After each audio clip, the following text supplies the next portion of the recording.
आज आम घर बहुत पिठापणा होती तो आपण मैंने भावुवे कहीं पिठापणा है कारण मो झीआरी 2 दिन बाहागर रहीगला। बाहागर पूर्व जो झील मान डाकी नि सब आज मु डाकी आनी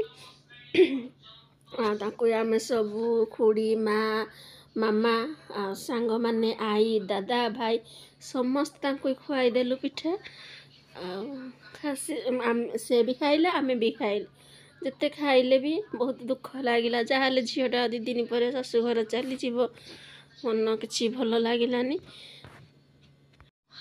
हाँ आम झी भल शाशु घर जाओ भल घर संसार करू एति। जदि भिडियोटी भल लगी लाइक और सब्सक्राइब निश्चिंत करेंगे। रही सांग माने बाय। देखो आम झी लास्ट केमती कांदी देखु देख ददा खईदेला बेले से बहुत कांदिले।